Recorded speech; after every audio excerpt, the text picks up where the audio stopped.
আজকে আমার ছোট একটা অবজারভেশন নিয়ে কথা বলবো। তো ইস kind of test of music নিয়ে।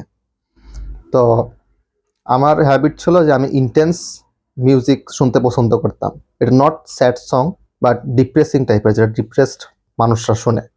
তো অনেক বছর এইসব শুনে আসতে আসতে তো আমার মাইন্ডসেট ওরকম হয়ে গেছে। বাট রিসেন্টলি জাস্ট 3 দিনের জন্য আমি মিউজিক পুরা চেঞ্জ করে দিছি। আমি লাইক পার্টি সংস ঘরে বসে শুনতাম এমনি এমনি, লাইক চেয়ারফুল এনজয়েবল সংসগুলা মানে প্লে করতাম। তো জাস্ট অন্য বাকি ওল্ড যেগুলো সংসগুলো ছিল ওগুলো চালাই নাই। তো দেখা গেছে যে আমার মাইন্ডসেট পুরাপুরি শিফট হয়ে গেছে, কারণ ওই মিউজিকগুলো আমার মাইন্ডকে অ্যাঙ্কর করে রাখছিল তো অন্য একটা বিলিফে। বাট ওই মিউজিক চেঞ্জ করার কারণে আমার একটা অ্যাঙ্করিংও চেঞ্জ হয়ে গেছে। তো এটা ছোট্ট একটা অবজারভেশন ছিল যে আপনি কি শুনতেছেন বুঝে শুনে শুনেন।